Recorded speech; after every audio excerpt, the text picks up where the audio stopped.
शुभ वंदन बच्चों। आज हम आपको भ्रष्टाचार पर निबंध लेखन कराएंगे। भ्रष्टाचार एक ऐसी भयंकर सामाजिक समस्या है जो हमारे देश को प्रगति के पथ पर चलने से रोक देती है। हमारा देश इतना संपन्न देश है, फिर भी जितनी तेजी से प्रगति करनी चाहिए उतनी तेजी से नहीं कर पाता है। क्यों? क्योंकि हर क्षेत्र में, हर जगह भ्रष्टाचार फैला हुआ है और ये भ्रष्टाचार हर किसी को अपनी गिरफ्त में लेता जा रहा है। रिश्वत देना, रिश्वत लेना, बस यही रह गया है। बिना रिश्वत के कोई काम ठीक प्रकार से होता ही नहीं है और जो रिश्वत नहीं लेते हैं, जो रिश्वत नहीं देते हैं, वो तरक्की ही नहीं कर पाते। तो इसी भ्रष्टाचार पर ये हमने निबंध तैयार किया है। देखिए, इसके संकेत बिंदु हैं: भूमिका, भ्रष्टाचार का क्षेत्र, भ्रष्टाचार के कारण, भौतिकतावादी होना, राष्ट्रीय सुरक्षा, उपसंहार।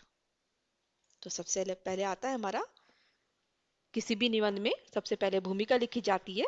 भूमिका में उस निबंध का थोड़ा सा परिचय देना होता है, तो वही हमने इसमें इस्तेमाल किया है। देखिए, भ्रष्टाचार शब्द दो शब्दों से मिलकर बना है, भ्रष्ट प्लस आचार। भ्रष्ट का अर्थ है निकृष्ट, यानी कि निम्न, निकृष्ट श्रेणी की विचारधारा, और आचार का अर्थ है आचरण, यानी कि जिसका आचरण बहुत ही निम्न श्रेणी का हो, उसे भ्रष्टाचार बोलते हैं। भारत एक विकासशील देश है। आजादी के बाद भारत ने पंचवर्षीय योजनाओं द्वारा आर्थिक, वैज्ञानिक, सामाजिक, साहित्यिक अनेक क्षेत्रों में प्रगति की है,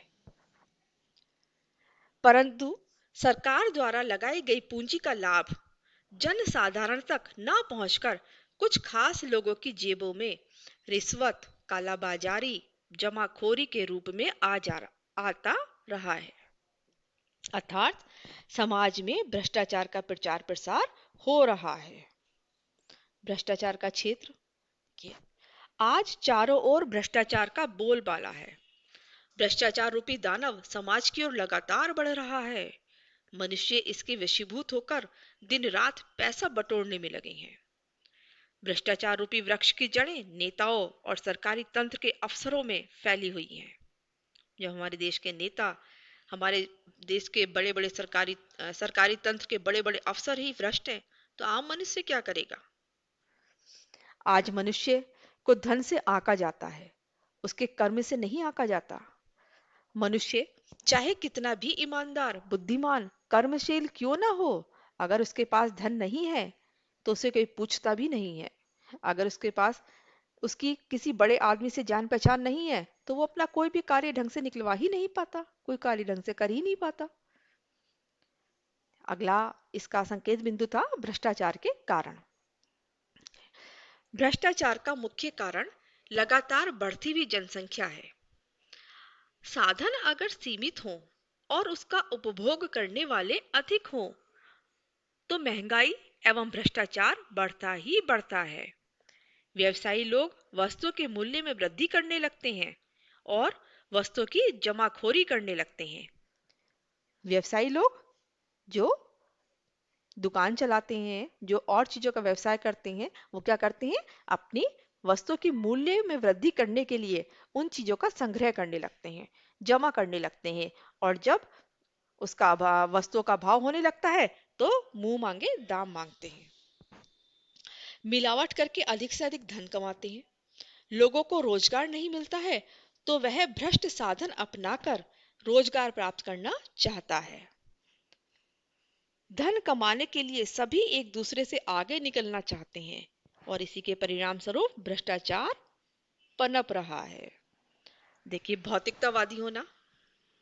आज के वैज्ञानिक युग में हर व्यक्ति भौतिक साधनों को जुटाने में लगा है। भौतिक साधन मतलब उपभोग करने वाले साधन, विलासता के साधन, और इसके लिए वह भ्रष्ट तरीकों से धन कमाने में लगा है।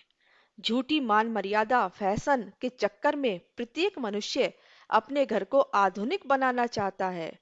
प्रत्येक मनुष्य चाहता है कि उसके पास बंगला, गाड़ी, फ्रिज, टीवी, कंप्यूटर और शानो शौकात के अन्य उपकरण हों। भले ही उसे इसके लिए अपनी आदर्शवादिता, ईमानदारी और विवेक की बलि चढ़ाकर धन इकट्ठा करना पड़े। तो समझ आया आपको कैसे व्यक्ति भौतिकतावादी बना हुआ है, हर चीज का उपभोग करना चाहता है। ये भी हो मेरे पास, ये भी हो मेरे पास, वो भी हो मेरे पास, जो मेरे पड़ोसियों के पास है वो सब कुछ मेरे पास हो। ठीक है, तो इसलिए वो क्या कर रहा है, अपनी ईमानदारी को, अपनी कर्तव्य परायणता को, हर चीज को वो ताक पर रख रहा है, बस किसी तरीके से धन कमा लें और सारी उपभोग की वस्तुएं हमारे घर में आ जाए। अब राष्ट्रीय सुरक्षा, आज सरकार केंद्रीय सतर्कता विभाग बनाने के बावजूद भ्रष्टाचार को रोकने में सफल नहीं हो पा रही है। क्यों? क्योंकि भ्रष्टाचार को सरकारी तंत्र में भ्रष्टाचार इस तरह प्रवेश कर चुका है जिसे मिटाने के लिए सरकार को दृढ़ इच्छा शक्ति का प्रदर्शन करना पड़ेगा। भ्रष्टाचार को जड़ों से मिटाने के लिए प्रत्येक सरकारी विभाग के प्रमुख के साथ साथ उसके नीचे के कर्मचारियों को आगे बढ़कर निहित स्वार्थों को छोड़कर जनता की सेवा के लिए काम करना होगा। समझ में आया आपको?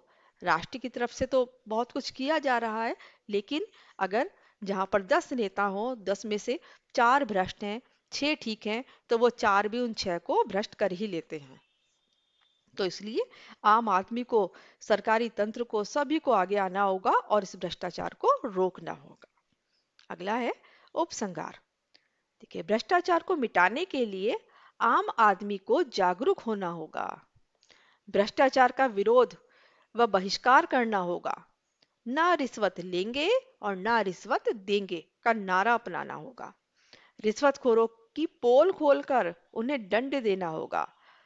समाज में इसके विरुद्ध व्यापक चेतना जगाकर जन आंदोलन खड़ा करना होगा और ये हमारी युवा शक्ति बहुत अच्छी प्रकार से कर सकती है। अगर वो चाहे तो इस भ्रष्टाचार को धीरे धीरे खत्म कर सकती है। तो आपको समझ में आ गया होगा ये भ्रष्टाचार पर निबंध। अगर मेरा निबंध आपको समझ में आया हो तो मेरे चैनल को सब्सक्राइब करिए, लाइक करिए, शेयर करिए। धन्यवाद।